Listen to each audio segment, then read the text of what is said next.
Welcome to Retail Daily Event Highlights for NRF 2021, Chapter 1. This is our fifth recording on Tuesday, January 19th, the fourth day of the event. I'm Matt Gardner, here with Robin Wilson and Evan Bowler, all of us a part of SAP's Retail Advisory Practice, here to share highlights from today's sessions. Evan, what did you notice across speakers today as a theme? Hey, Matt. Good to be back. If there was one common theme that I saw across today's sessions, it was the role that analytics played in helping retail brands pivot their strategies over the last 12 months. There was a great session this afternoon with the Senior Director of Global Supply Chain for Burton Snowboards. She did a great job echoing a theme that we heard last week about how retail brands are refocusing on operational excellence, and Burton is no different. They're really getting back to the basics of being a retailer and focusing on getting the right product to the right place at the right time to drive consistency and efficiency throughout their operations, which in turn really drives a great experience for their customers. And they're really raising the expectation that analytics as a function is the responsibility of everyone across the organization. It's interesting to hear about Burton Snowboards. I've worked with them in the past, and they have a very unique approach to business. So it's really eye-opening to hear that they have shifted a bit and going back to operational excellence and really focusing on analytics. Yeah, definitely agreed, Robin. And that also leads into another session that I saw from Starbucks that echoed this same theme, how they're relying on their immense data that they've collected, but also some new analytic strategies to help them navigate their new presence in the market. And one of the examples that the Starbucks executive used was their ability to shift their store formats just in a matter of weeks at the beginning of the pandemic. And they did that through having a tight connection with their customers via their mobile application and their loyalty program, as well as other data that they were able to bring together to get a clear picture of some changes that they needed to make. One of those changes was clearly communicating with their customers what they could expect from the store experience, given all of the regional store closings and health concerns. Whether they were ordering on their mobile application or wanted to come into the store to make an order, they could easily go on their mobile application and understand if that store was operating with a drive-through, if they had curbside pickup, or if the in-store was still open for them to come in and place their order. Another interesting tidbit, when they brought all this data together, they inadvertently found that more than anything else, having clean and open bathrooms was one of the number one drivers for in-store upside. They made that an extra point to start collecting more data points around their cleaning schedules and their availability in their different store locations to feed into their top line report. Their top line report was an interesting concept as well. It's an executive level analytical breakdown that includes information from across the business. So when their executives meet for a collaborative discussion, they're all on the same page with access to the same data and information. Interesting. Yeah, I agree. There was another session with the CEO of Chewy, and he was talking about how they were pivoting their roadmap, prioritizing and deprioritizing certain things because of what they were finding customers needed in the moment. Here you have a company that's leading with direct-to-consumer e-commerce, and what they discovered from calls into their call center was pet owners really needed to connect with vets. Apparently, they had this telehealth initiative on their roadmap that was 3 or 4 years out. And in the face of the pandemic, it became critical now. So they pushed some other things off and actually perfected this and brought it forward and really satisfied the customer need in the moment, just like this thing that Starbucks was doing through the data they were able to gather through the conversations and what they were hearing from their customers. One of the biggest themes he was talking about was customer-centric innovation, and that it's essential. He said you have to be able to listen to customers closely for feedback and have mechanisms built into your organization that allow you to work backwards from customers and innovate across people, processes, and technology and infrastructure within the organization to be able to deliver in a closed-loop manner. He says he spends each morning reading through feedback from customers, and it's such an interesting facet of analytics to me, where this is really about the experiences of customers and employees and letting that drive the innovation rather than just operational numbers directly.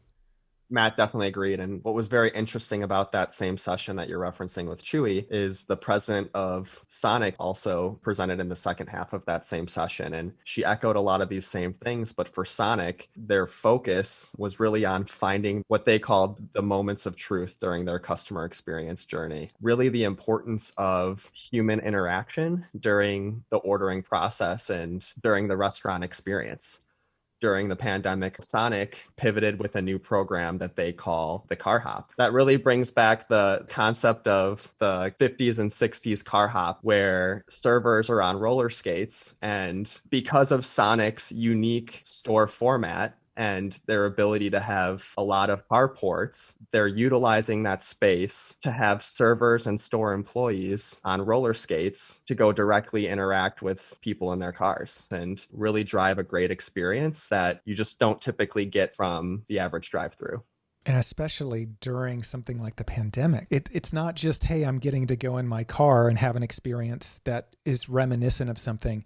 It's that experience is actually beyond what it was before the pandemic, which is such an amazing pivot for them to achieve.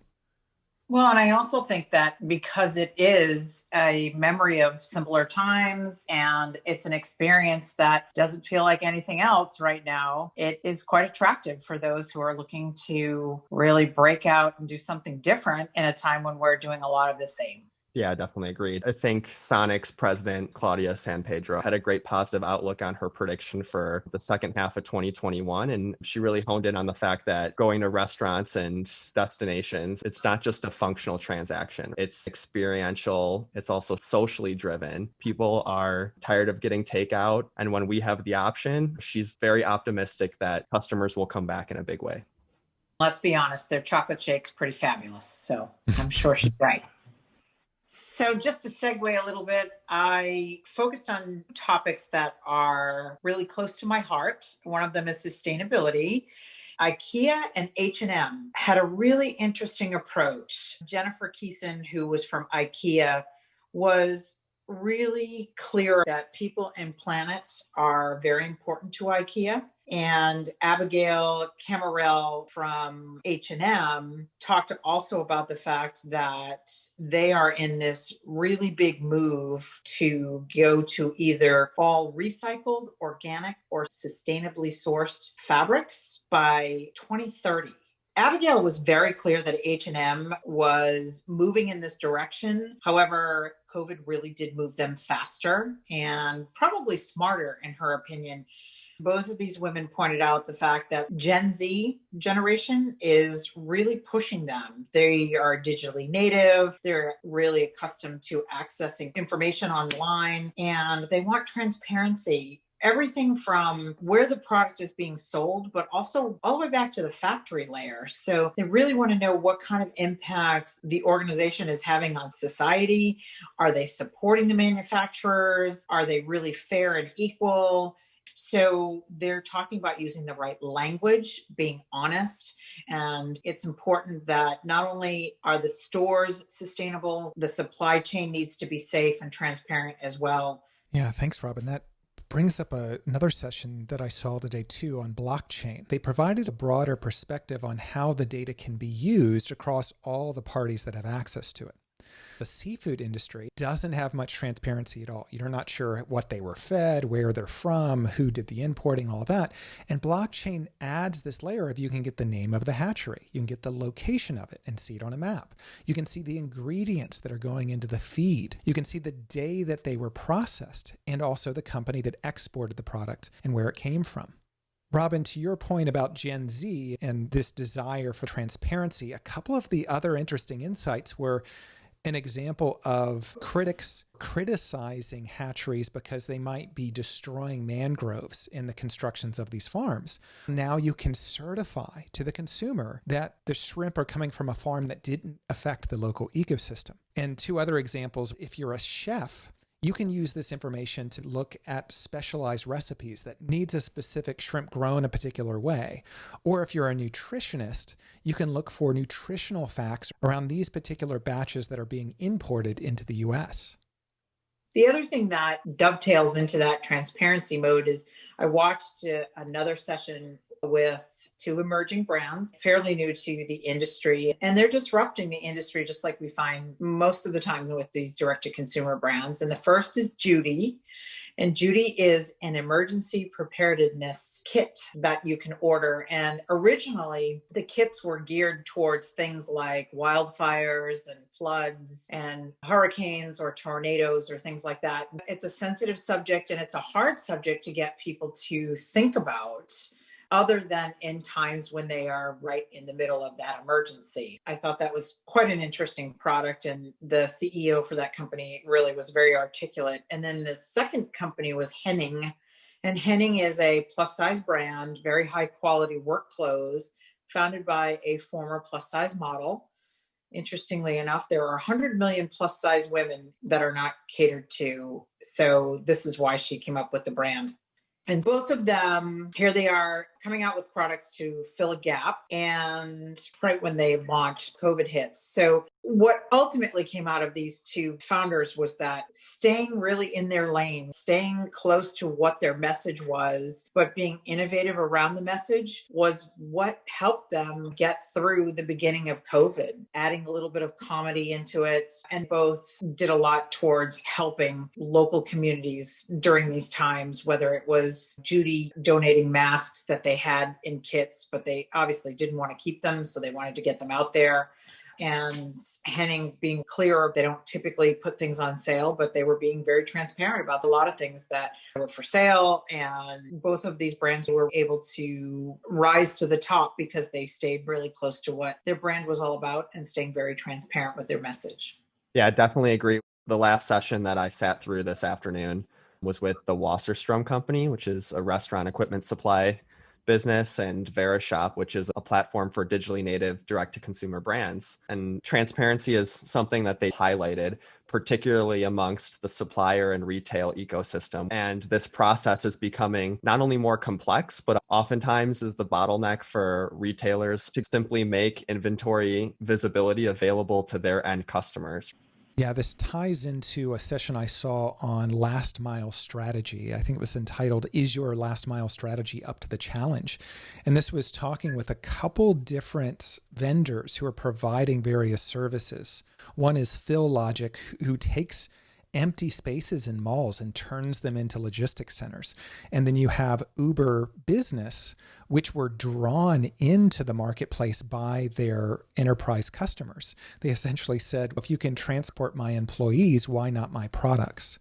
This has really trained consumers to expect to see their products on a map where it's located. We see this in food delivery. Obviously, Amazon's really been bringing this forward with their logistics network, and we're seeing it missing in the major couriers.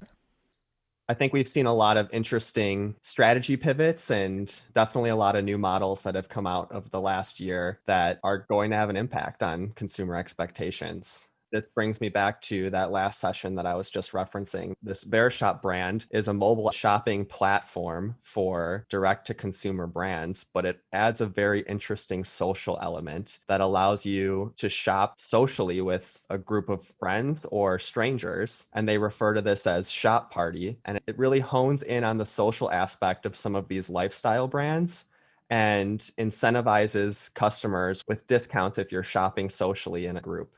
I agree, Evan. It's going to be interesting to see if the virtual part of social shopping sticks. That being said, I'm looking at the time, and it is time for us to close out. So I want to thank our listeners for joining in. And as we said before, we won't be here tomorrow, but we will be here Thursday and Friday. And as always, Matt and Evan, it's a pleasure.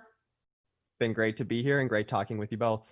Yes, thank you guys, and see you again on Thursday. Just for reference, we are attending the top sessions from hundreds across the January NRF Chapter 1 event, unpacking insights with top retail experts each day. Our goal is to bring you great summaries so you can keep a pulse on the leading retail trends for 2021. We'll be recording just after the day's activities, and you can find us via the SAP social handles, including SAP Industries and SAP Retail across YouTube, LinkedIn, and Twitter. Or visit our event site at sap.com/NRF. Thank you so much for tuning in, and we look forward to our next session with you.